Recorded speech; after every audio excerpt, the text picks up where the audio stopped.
Assalamualaikum warahmatullahi wabarakatuh.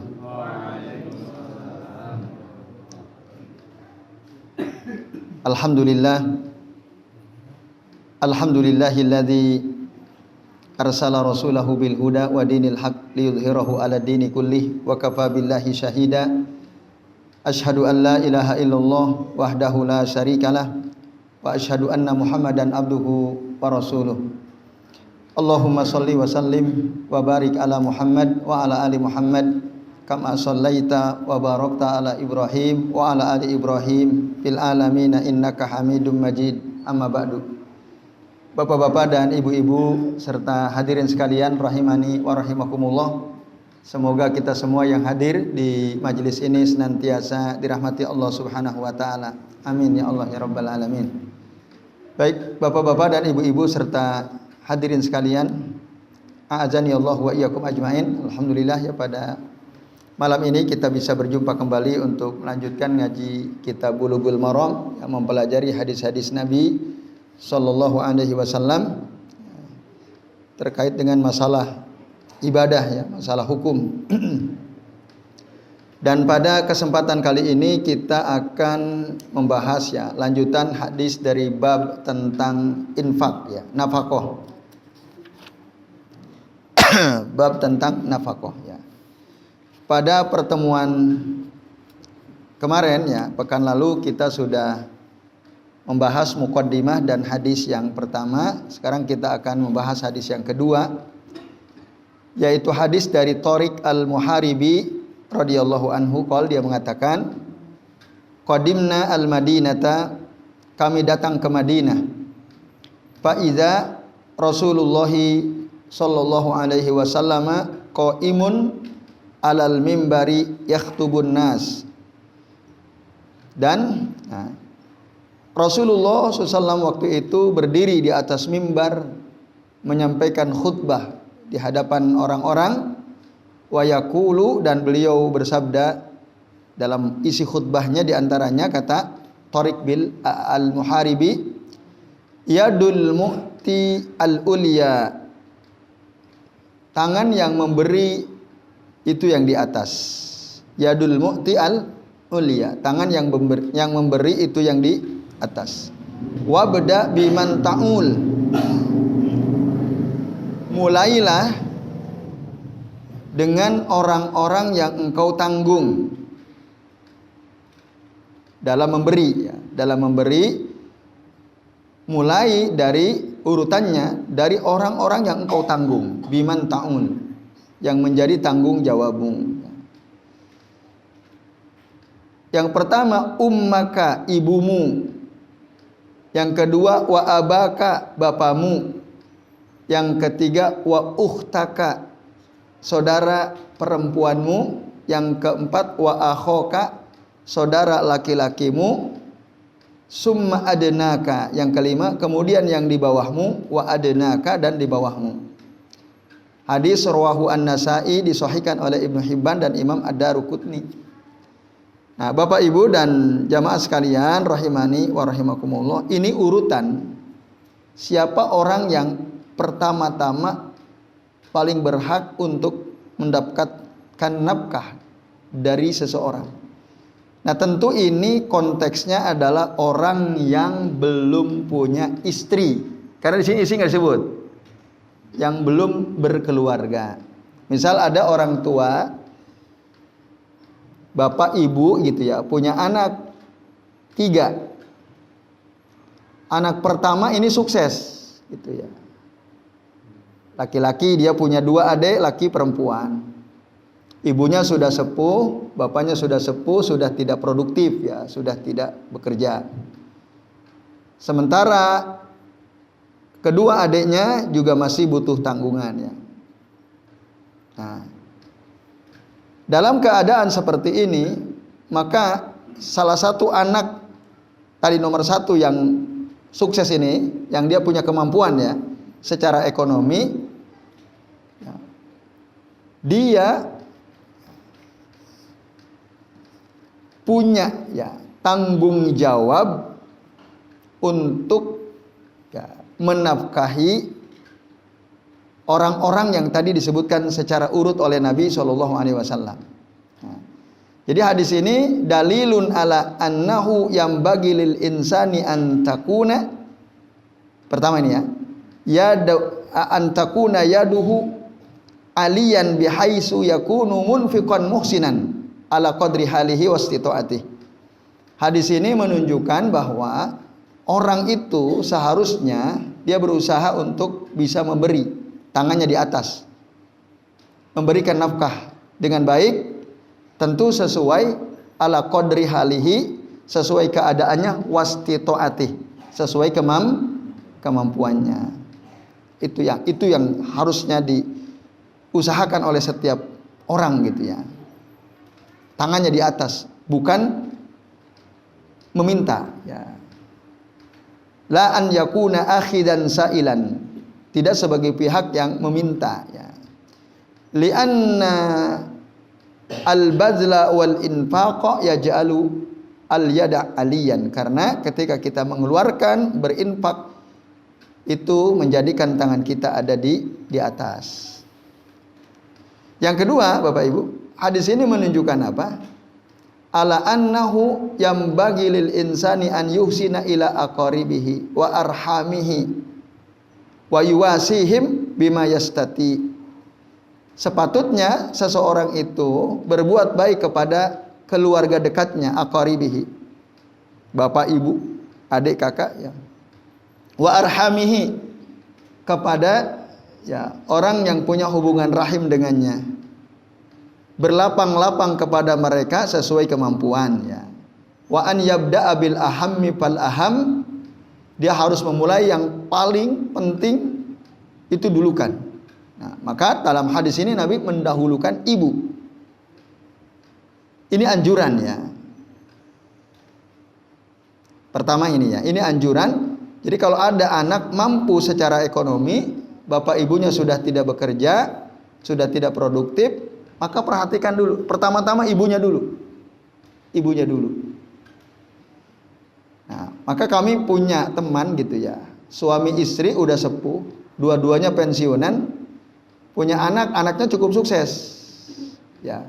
Cukup sukses secara ekonomi. Setiap bulan itu ibunya dan bapaknya ini dikasih uang berbeda. Berbeda ya. Ada selisih. Ya, ini kira-kira, tapi pernah beliau cerita ke saya gitu. Jadi kalau isi saya dikasih sekian, kalau saya dikasih sekian oleh anak saya. Ada selisih. Ya, kira-kira istrinya itu dikasih 2 juta, bapaknya 1 juta per bulan gitu ya. Jadi ibunya lebih besar, isinya lebih besar. Karena memang dia punya kemampuan ya secara ekonomi. Dan itu rutin gitu tiap bulan. Nah ini sesuai dengan hadis ini. Kenapa kok ibu dulu? Karena ibu itu dikatakan ya, muqaddamah fil bad'i alal ab. Ibu kenapa didahulukan daripada bapak? Walaha fadilah al-hamal war-radha. Karena ibu itu punya keutamaan ya, dari sisi bebannya lebih daripada bapak. Karena ibu dulu yang mengandung, ibu yang menyusui. Nah itulah sebab kenapa Rasul menyuruh ibu dulu gitu.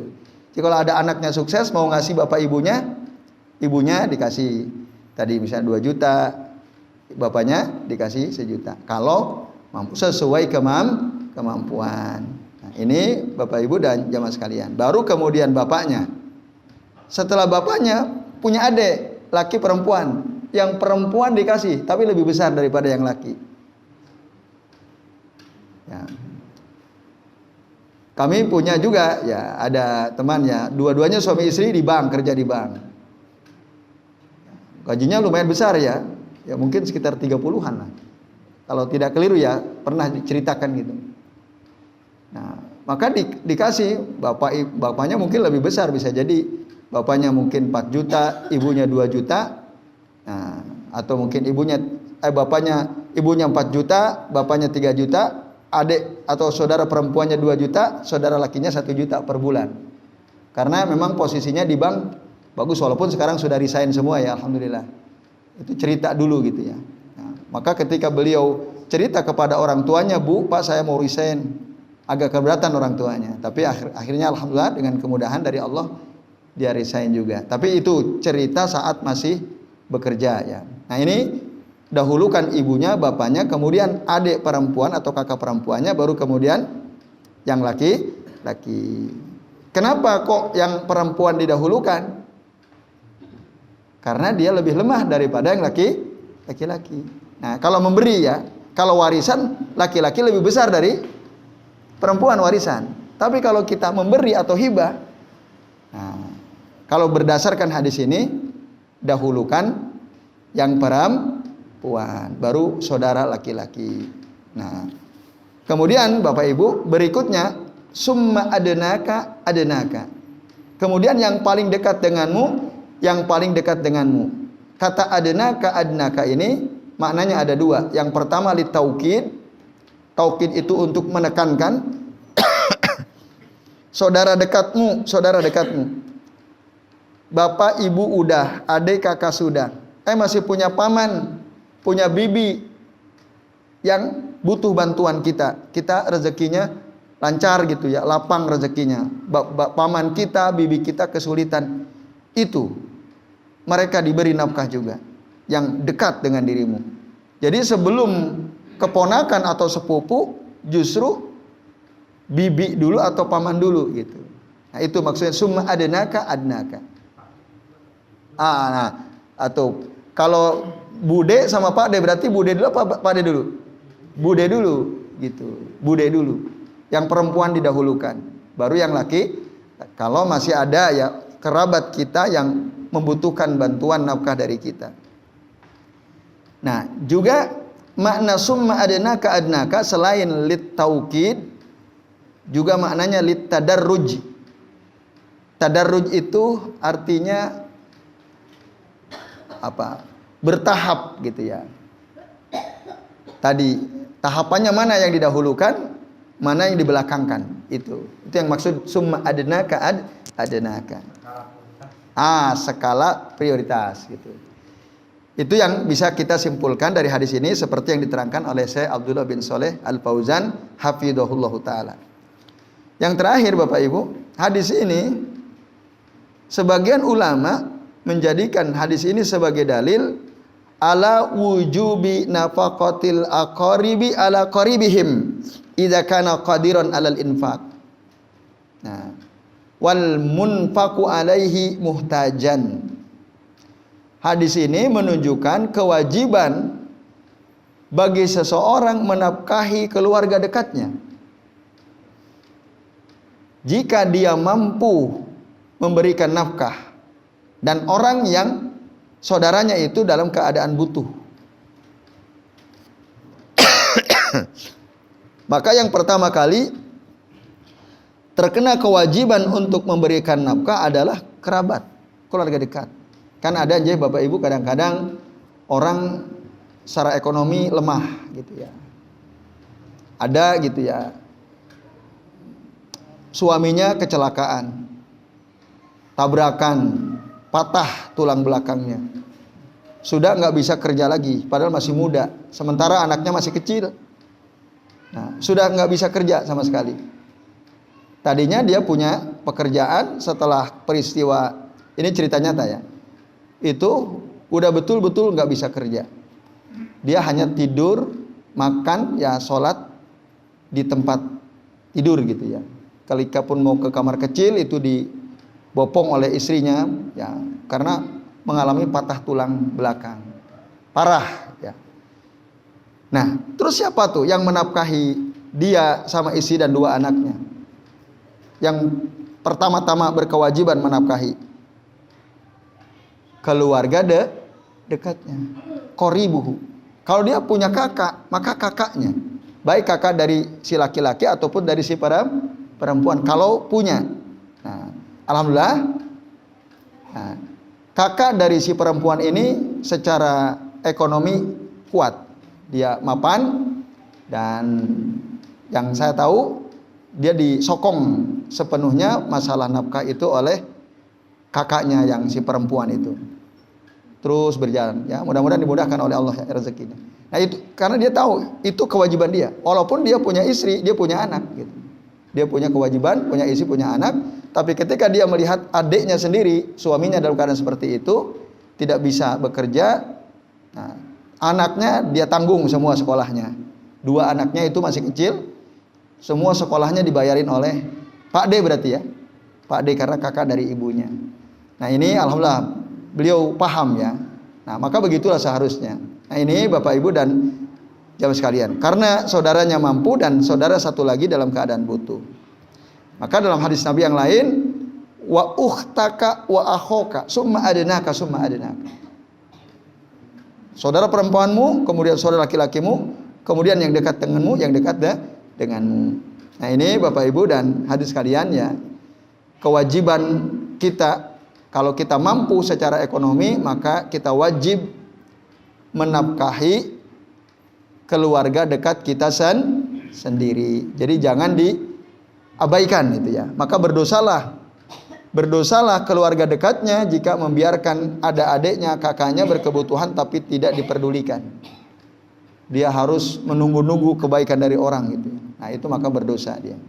Kalau dia punya kemampuan. Kenapa dosa? Ya ini dasarnya ini, karena Rasul nyuruh gitu.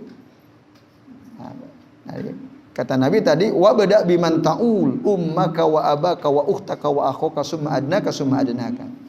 Nah ini Bapak Ibu dan hadirin sekalian.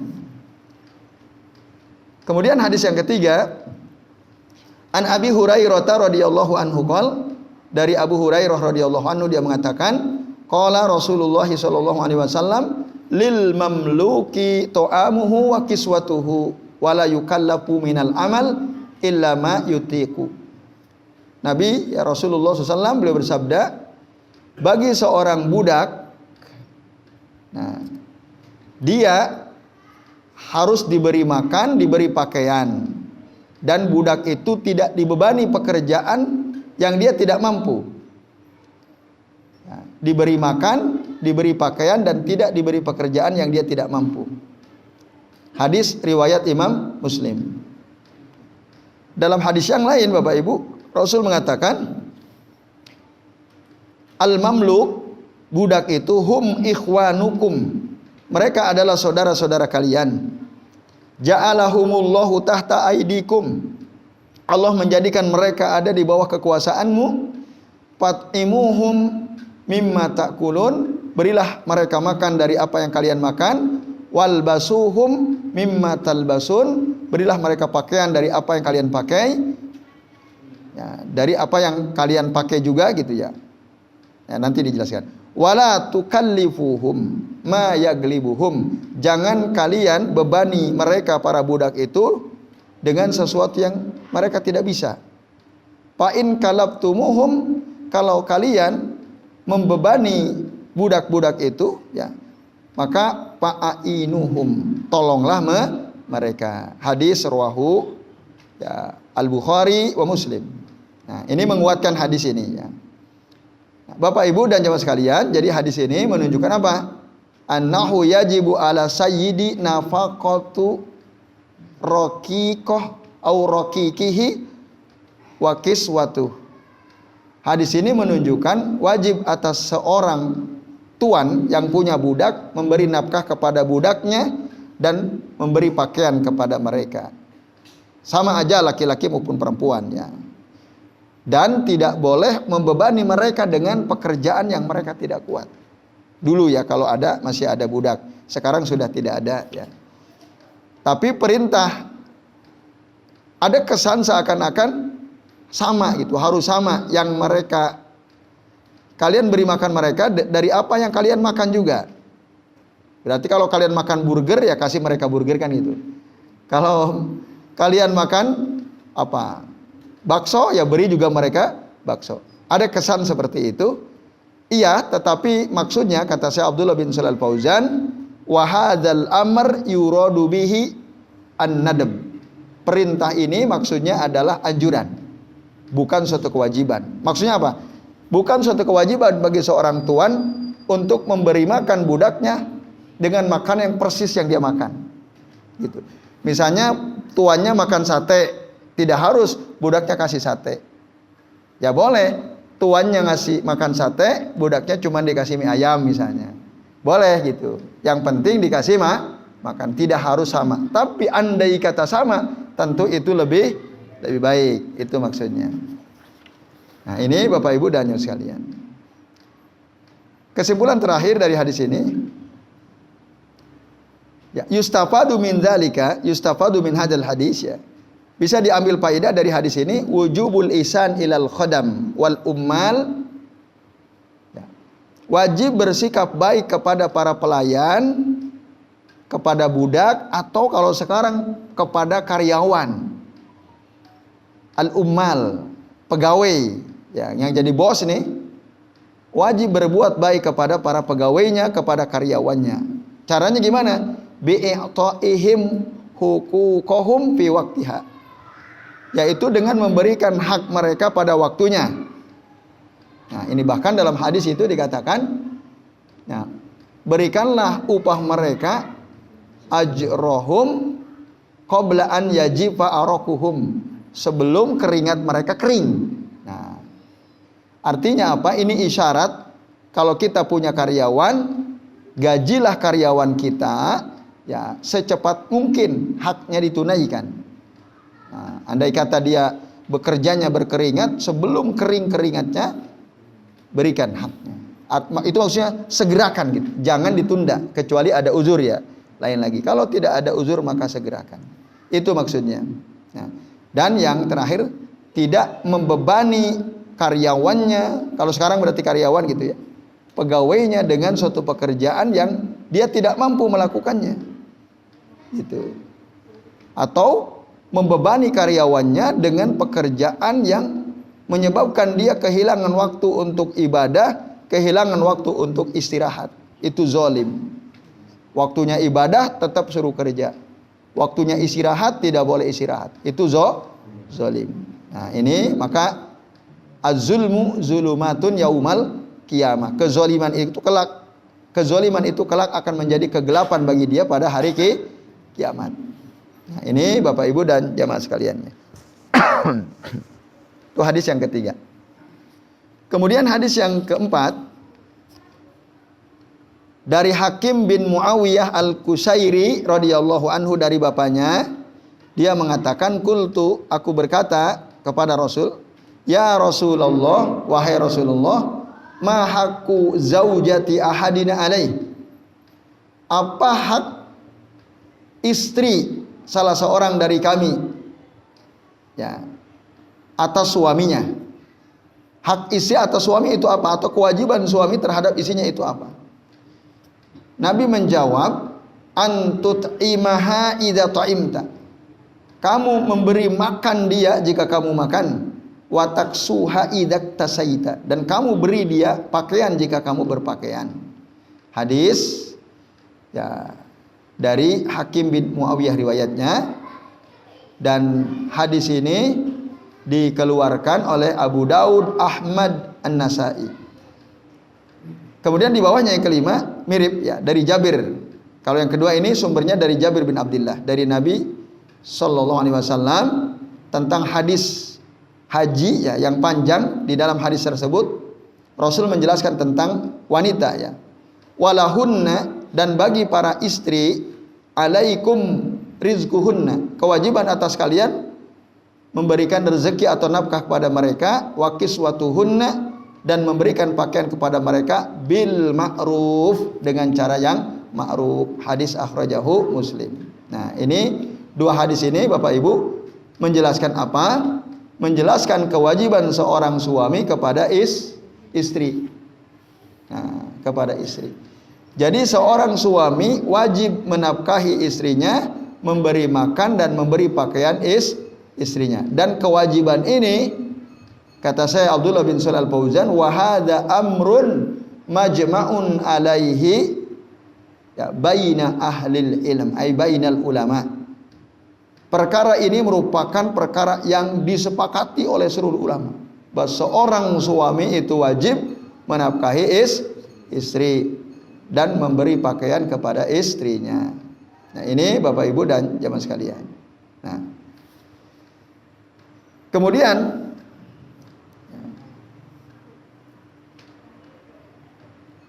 dalam hadis yang kedua tadi, lahunna alaikum rizquhunna wa kiswatuhunna itu ya tadi al-wujub,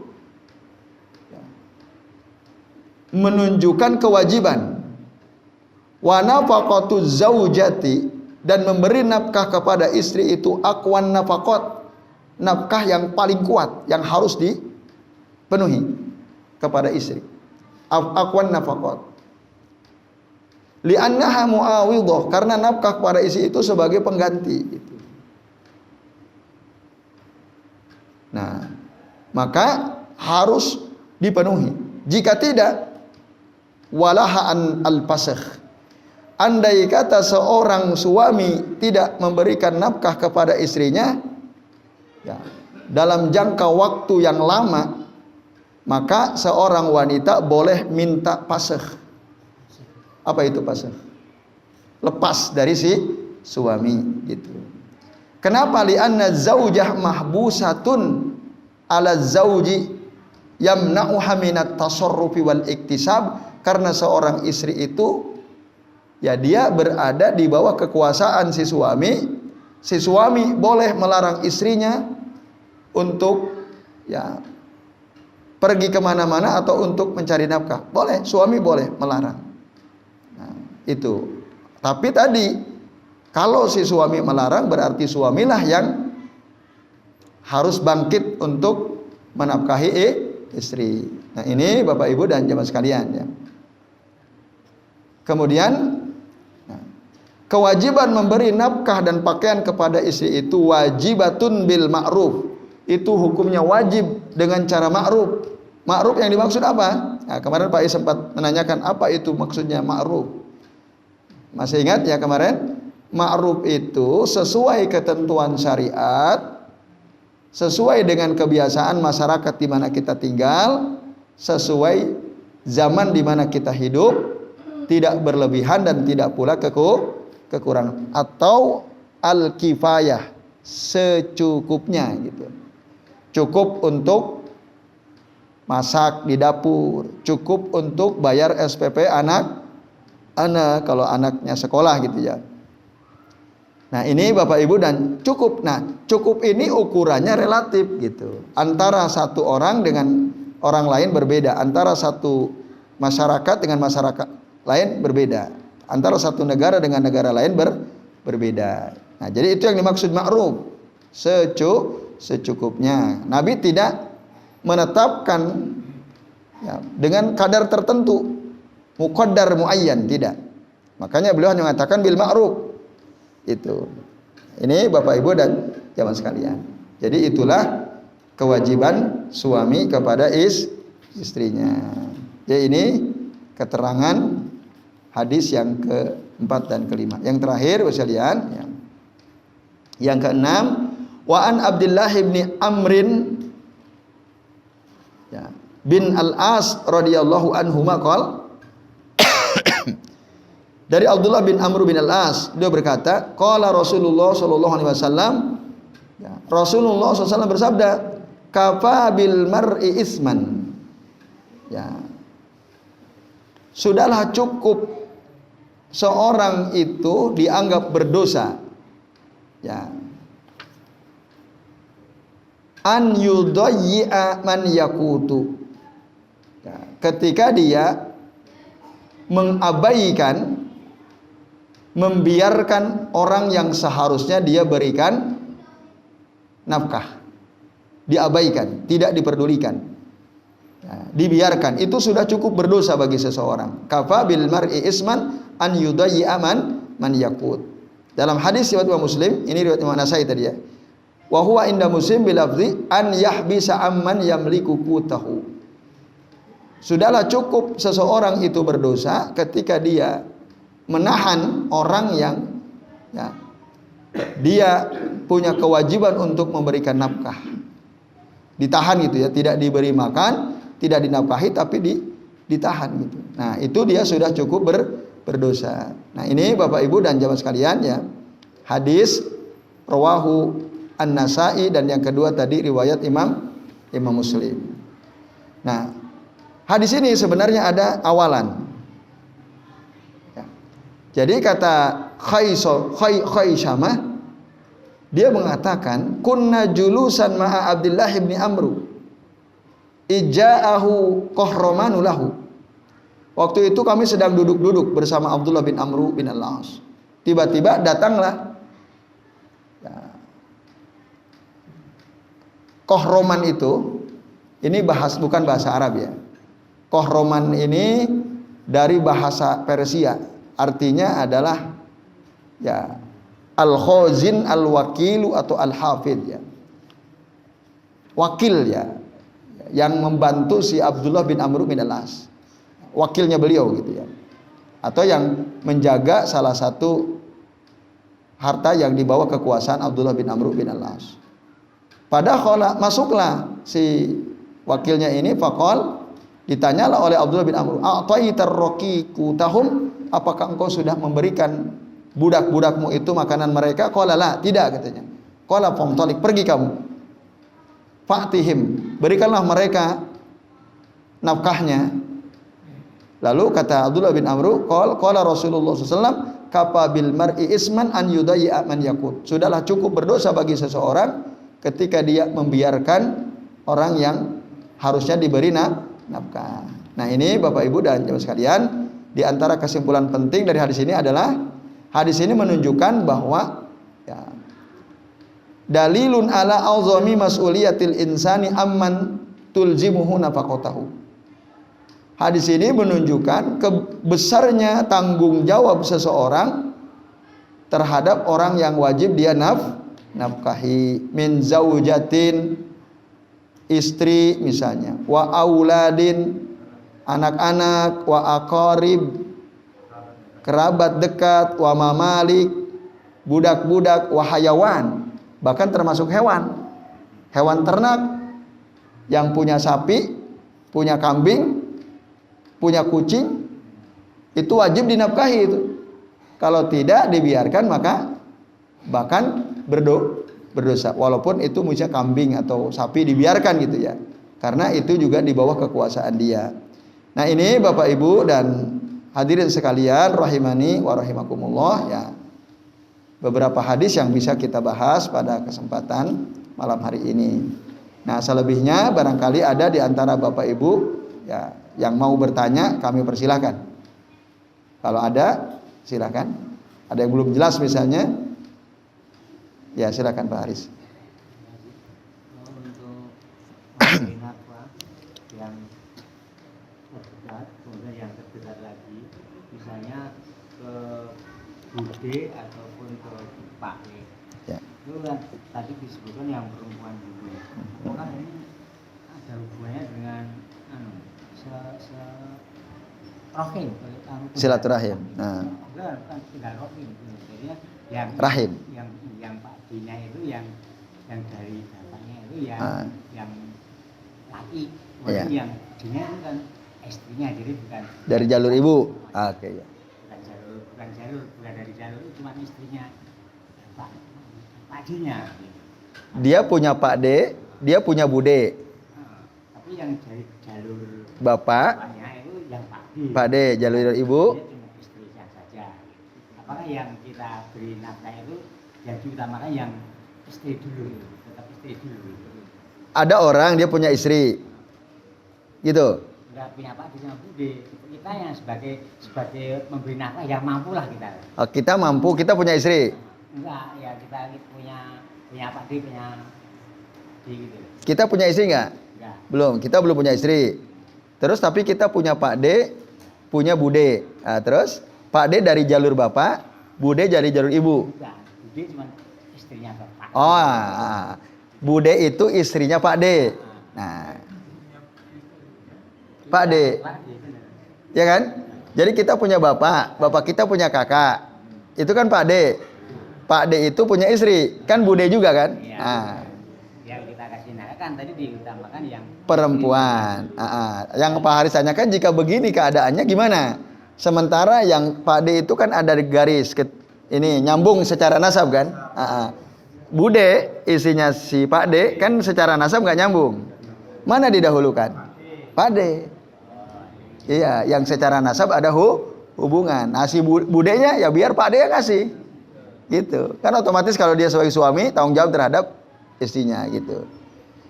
Paham ya? Nah, kecuali gini. Kita punya orang tua, bapak punya saudara, ibu punya saudara. Ya kan? Nah, bapak itu punya saudara perempuan, berarti bude. Ibu kita punya saudara perempuan, berarti bude. Bude atau bule atau gitu kan, bisa bude bule kan? Mana yang kita dahulukan? Bude dari bapak atau bude dari ibu. Sementara kedua-duanya ini butuh. Ya kan? Dalam keadaan butuh. Maksudnya suaminya mungkin udah nggak ada, udah meninggal. Mereka kadang butuh. Kita punya. Tapi punyanya pas-pasan gitu ya. Ya kan? Kalau punya banyak sih kasih semua. Nah, kalau punyanya pas-pasan, kira-kira Bapak Ibu kalau kita kembali pada hadis tadi, mana yang didahulukan? Dari jalur Bapak atau Ibu? Nah, dari jalur Ibu. Karena tadi yang disebut pertama kali Ibu. Gitu. Jadi utamakan dalam memberi itu jalur Ibu. Tapi dalam menghormati Bapak, itu beda nanti. Kalau dalam penghormatan Bapak, dalam pemberian Ibu, dari jalur Ibu. Maka bude dari jalur Ibu dulu. Kalau memang kemampuan kita pas gitu ya, pas-pasan. Kalau kita bantu dua-duanya, malah nggak cukup semua gitu kan. Nah, tapi kalau kita bantu salah satu cukup itu misalnya. Jadi itu Pak Haris. Jika keadaannya begitu maka ini. Tapi kalau yang antum gambarkan itu clear jelas, yang ada kaitan nasab dengan kita. Yaitu wallahu a'lam bishawab. Masih ada Bapak Ibu? Masih cukup waktunya tinggal 10 menit. Ya, silakan Mas Rahmat.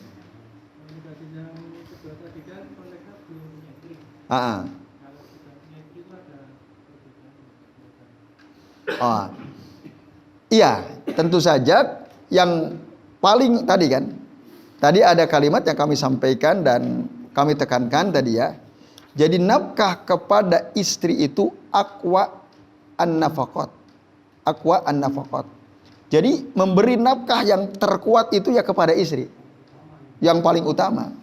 Istri dulu gitu. Bahkan meskipun kita punya bapak ibu, istri dulu.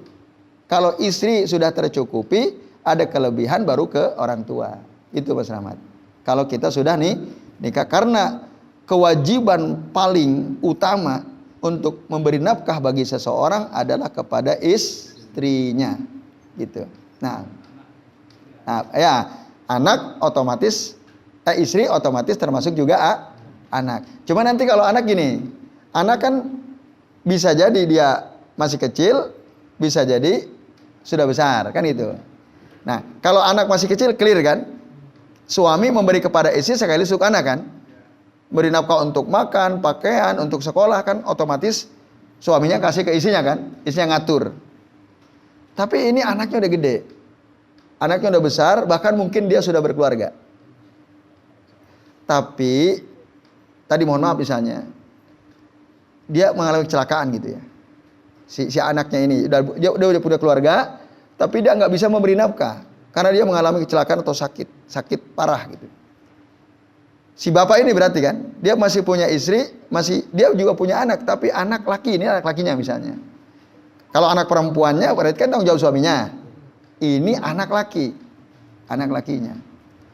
Apakah si bapak ini berkewajiban menafkahi anaknya yang tadi dia punya kelemahan, sehingga rezekinya itu sangat terbatas? Jawabannya iya. Selama anak yang paling wajib maka kerabatnya, yang kerabat terdekat ya bapaknya, orang tuanya. Itu yang harus menopang kehidupan atau nafkah si anaknya. Meskipun dia sudah dewasa, dia sudah punya keluarga. Yaitu. Nah kalau dia sehat sih, cuman karena mungkin ya kerja apa-apa nggak diterima gitu ya, dia tidak punya keterampilan, kerja di mana-mana susah. Ya, si bapaknya mampu.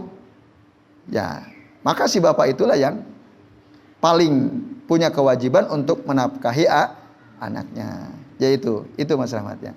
Tapi terutama istri dulu. Kalau istri sudah selesai, baru kemudian anak. Nah, dan itu, nah nanti dalam hadis yang lain ya, infak yang kita berikan kepada istri, itulah yang pahalanya paling besar dibandingkan infak yang kita berikan untuk bersedekah kepada fakir miskin atau untuk jihad di jalan Allah Subhanahu wa taala. Yang a'zamuhu ajran ma anfaqtahu li ahlika, kata Rasul. Yang pahalanya paling besar adalah justru yang engkau nafkahkan untuk keluargamu, untuk istri dan anakmu. Itu artinya apa? Tadi memang nafkah kepada istri itu paling utama. Aqwa an-nafaqat itu. Wallahu a'lam bishawab. Nah. Masih ada Bapak-bapak, Ibu-ibu? Ada waktu 6 menit? Sudah jelas ya? Nah, kalau sudah jelas, saya tambahi satu ya untuk memanfaatkan waktu. Dari Jabir, ya, tentang wanita hamil yang ditinggal mati oleh istrinya. Fil hamil al-mutawaffa anha zaujuha. Nah, apakah wajib dinafkahi? Seorang istri hamil, suaminya meninggal. Nah, apakah wajib dinafkahi? Qala la nafaqata laha. Tidak ada nafkah. Tidak ada kewajiban menafkahi istri yang dalam keadaan hamil kalau suaminya meninggal. Akhrajahu al-Baihaqi wa rijaluhu thiqat lakin qala al-mahfudz waqfuhu. Hadis ini dikeluarkan oleh Imam Al-Baihaqi, para perawinya terpercaya, tapi yang mahfudz, yang terjaga, hadis ini mauquf ya. Mauquf itu maksudnya hanya sampai kepada level sahabat. Nah, wa sabata nafyu an-nafaqa min hadis Fatimah binti Qais kama taqaddama rawahu Muslim. Dan sudah jelas hadis sahih ya tentang tidak ada nafkah kepada istri yang sudah cerai. Maksudnya cerai apa? Tolak bain, tolak 3. Nah, jadi istri yang ditinggal mati oleh suaminya kedudukannya sama seperti istri yang talak 3, talak bain. Itu tidak ada kewajiban nafkah bagi mantan suami itu, Bapak Ibu. Nah, walaupun dalam keadaan hamil, walaupun dalam keadaan hamil gitu. Nah, Bapak Ibu dan jamaah sekalian, maka ya, tapi ini ada sebagian ulama memandang hadis ini dhaif. Ya, karena di dalam perawi hadis ini ada tokoh namanya Harb bin Abi Al-Aliyah. Imam Az-Zahabi ya, beliau mengatakan Imam Muslim Abu Abdurrahman mengeluarkan satu hadis dari sumber Harb bin Abi Al-Aliyah ini. Kemudian nah, Imam Ahmad, Abdullah bin Ahmad ya, ketika bertanya kepada bapaknya, sa'altu abi anhu, qol, Imam Ahmad mengatakan ruwiya anhu ya Hashim meriwayatkan hadis darinya dari Harb bin Abi Al-Aliyah, ma'adri, tapi aku enggak tahu, kata Imam Ahmad. Lahu ahadis dhaifah. Dia punya hadis-hadis lemah, ka'annahu dha'afahu, seakan-akan Imam Ahmad melemahkan hadis dari Harb bin Abi Al-Aliyah ini. Nah, ada yang menilai hadis ini dhaif ya. Ini perlu kami sampaikan karena kewajiban seseorang yang menyampaikan hadis itu, kalau dia hadis yang dhaif dia harus sampaikan. Itu wajib ya. Kalau tidak dia menyembunyikan maka dia berdosa ya. Nah, ini Bapak Ibu dan jamaah sekalian. Tapi hadis tentang Fatimah bintu Qais itu sahih hadisnya yang pernah kita bahas.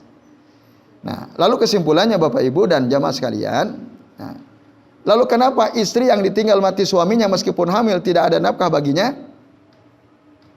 Karena dia sudah dapat warisan.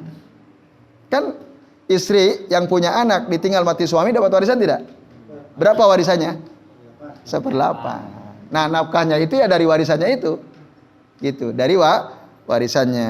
Nah, ini Bapak Ibu dan jamaah sekalian, a'azanillahu wa iyyakum. Jadi hartanya udah pindah. Maka si suami yang meninggal udah enggak punya harta lagi. Nah, tapi kalau anak-anak isinya masih kecil, misalnya dia hamil anak kedua, sementara dia punya anak pertama masih SD.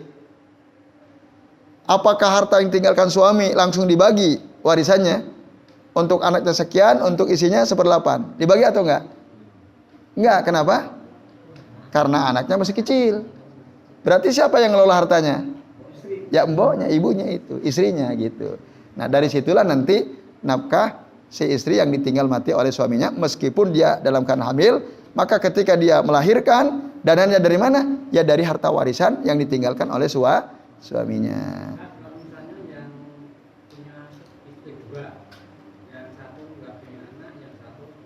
Ya. Itu kan yang suaminya sudah meninggal. Ya. Itu yang nggak punya anak itu dapat warisan nggak? Dapat. Dapat. Biarpun udah dicerai. Oh enggak, kalau udah cerai enggak. Kalau sudah cerai enggak. Udah, kalau sudah cerai putus sudah hubungan. Tapi kalau si suami meninggal dunia punya 2 istri, yang satu punya anak, yang satu enggak punya anak. Yang satu dicerai. Oh kalau cerai udah, itu udah bebas. Andai kata belum dicerai, istrinya 2, yang satu punya anak, yang satu belum punya anak. Berapakah bagian si istri pertama dan istri kedua? Yang satu punya anak, yang satu enggak punya anak. Coba, ada yang tahu? Suaminya meninggal, ada harta warisan. Isinya 2. Yang satu punya anak, yang satu karena baru dinikahi belum punya anak. Gitu. Berapakah istri pertama dapat warisan? Berapakah istri kedua dapat warisan? Jawabannya apa kira-kira? Jawabannya betul. Mereka berdua dapat 1/8 dari total harta suaminya. Lah kan istri kedua belum punya anak. Tidak dilihat dari isinya, tapi dilihat si suaminya ini punya anak atau enggak. Gitu. Karena suaminya udah punya anak dari istri pertama, maka seluruh isinya, andai kata pun 4 isinya, maka 1/8 itu berarti dibagi 4. Kalau 2 berarti 1/8 dibagi 2 gitu. Nah kalau dia istri kedua nggak punya anak, ya berarti hanya dapat 1/8 dibagi 2. Tapi kalau dia sama-sama punya anak, nah nanti tinggal dilihat anak itu dapat warisan berapa, dan seterusnya. Tapi kalau kita bicara isi, tadi isi dapat 1/8 meskipun dia tidak punya anak karena dia isi kedua. Yaitu Pak Joni. Wallahu a'lam bishawab. Ya baik Bapak sekalian, ini yang bisa kita bahas. Terima kasih atas perhatiannya. Semoga jadi ilmu ya. Mudah-mudahan dengan kita belajar ini ngerti gitu ya. Setidaknya kalau ada orang nanya, kita bisa menjelaskan, bisa membantu menjelaskan. Mohon maaf bila ada kesalahan. Mari kita akhiri dengan membaca doa kafaratul majlis. Subhanakallahumma wa bihamdika asyhadu an la ilaha illa anta astaghfiruka wa atubu ilaik. Wa sallallahu ala Muhammadin wa ala alihi wa sahbihi wa baraka wa sallama alaihim ajmain. Billahi taufiq wal hidayah. Wassalamualaikum warahmatullahi wabarakatuh.